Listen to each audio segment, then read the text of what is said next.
보셨다시피 반민특위를 봉쇄하기 위해서 참 갖가지 작전들이 전방위적이고 굉장히 입체적으로 이루어진 걸 알 수 있는데 습격하기 직전에 얼마 전에 마지막으로 대화를 좀 하는 장면이 나옵니다. 이승만 대통령은 김상덕 위원장을 직접 찾아갑니다. 그래서 이때 이승만 대통령이 김상덕 위원장한테 제안했던 것은 그 친일 경찰 노덕수를 비롯해서 반민특위 조사 선상에 있었던 핵심 인물들을 조사를 그만하라. 그리고 면제하라라는 거였습니다. 그리고 김상덕 위원장의 아들 김정육 선생의 증언에 따르면 이때 이승만 대통령은 김상덕 위원장한테 감투를 제안했다고 합니다. 그러니까 좀 아름답지 못한 딜을 하고자 했던 거죠. 아니 왜? 이해 안 가네요. 아니 왜? 진짜 그 사람도 독립운동가 네. 출신이잖아요. 맞아요. 그렇죠.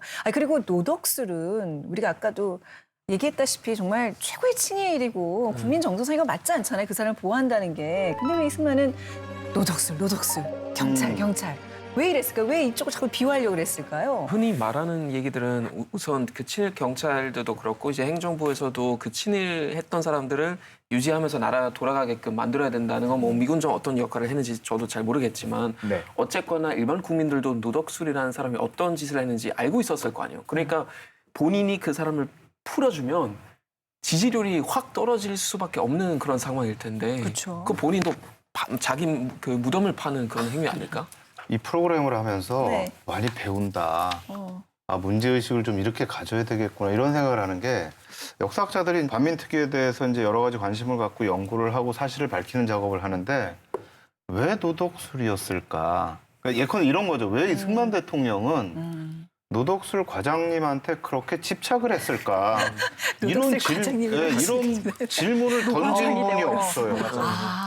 노덕술이 굉장히 무시무시한 고문 기술자였잖아요. 마치 네. 괴물 같은. 왜 괴물을 갖고 있으면 그것 또한 파워잖아요. 내가 어떻게 보면 그 공포라는 것 자체도 힘이니까 혹시 그거를 획득하려고 그런 건가요? 경찰이 실질적으로 가장 큰 무력 집단이었고요. 네. 그리고 노덕수를 왜 선택을 했느냐라는 것은 사실은 해석적 사실밖에 알 수는 없는데 아마도 네.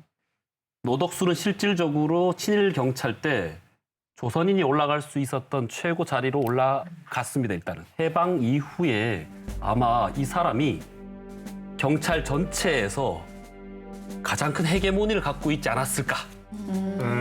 이승만이 봤을 때 경찰을 장악하는 데 있어서 누구를 선택할까는 분명히 한 사람을 포섭을 했을 때 가장 영향력이 큰 사람을 포섭했을 가능성이 높으니 이 사람이 그런 사람이 아니었을까라고 추정할 수 있는 거죠. 저는 저기다 사실 한 표를 좀 주고 싶은 부분이 있어요. 제가 역사를 쭉 공부를 하다 보면 객관적으로 봤을 때 이 사람을 굉장히 긍정적으로 평가하기 어려운 사람임에도 불구하고 그 사람 주위에 사람이 많이 모여 있는 경우가 있어요. 그러니까 자기가 어떤 행동을 했건 간에 어쨌든 한 조직 내에서 리더십과 주도권을 가진 사람이 있습니다. 아마 그랬을 가능성은 저는 충분히 있다라는 생각은 해요. 기록은 없나요? 이승만 대통령이 이 노덕술에 대해서 어떻게 평가했는지 아니면 뭐 대화 내용이라던가요? 49년 2월 12일에 국무회의 기록을 보면요. 노덕수를 잡아들인 반민특위 조사관 2명과 그 지휘자를 체포해 의법 처리하며 계속 감시하라고 지령하시다라는 이승만 대통령의 발언이 남아 있습니다. 그래서 이 노덕술이 체포되니까 노덕술 등은 공산당을 잡는 기술자이며 그들을 처단하려는 것은 공산당의 짓이다. 이렇게 석방을 요구합니다. 노덕술이라는 괴물로 그 반공이 심했잖아요, 이승만 대통령이. 그걸 목표를 이루려고 했던 거네요. 근데 정말 이 시대의 치트키는 그냥 반공인가 봐요. 뭔가 이렇게 정치적 난국이 있을 때마다 알갱이, 공산주의자 척결 이걸로 모든 게 다 해결이 되는데 아무리 그래도 그렇지 노덕술이라는 이 악질 친일을 어떻게 그러면 대통령 입장에서는 공식적으로 반민특위 행동을 중지시키나요? 이승만 대통령은 이 반공을 위해서 친일을 문제화할 수 없다. 이 자세를 뭐 처음부터 끝까지 유지를 합니다. 그러니까 친일 청산보다 반공이 더 중요하다라는 거죠. 가치가. 그래서 반민법을 처음부터 만들 때부터 반대를 했었고요. 반민특위 활동을 부정하고 반민법을 부정하는 담화문도 계속 발표를 합니다. 그리고 국회에 반민법 개정안을 지속적으로 제출해서 거의 뭐 힘을 빼놓는 역할을 하죠. 사실 그 친일 세력들의 처벌에 있어서 제일 큰 장벽은 현직 대한민국 대통령이었습니다. 근데 이승만 대통령이 이런 반미 특위 와해를 통해서 얻을 수 있는 이득이 있나요? 기본적으로 네. 사실은 정권 안보죠. 예, 그러니까 사실 뭐 국가 안보라는 게 있는데 네. 저는 정권 안보 부분이 굉장히 컸던 것 같아요. 그러니까 저희가 사실 여순 사건에 대해서 했었잖아요.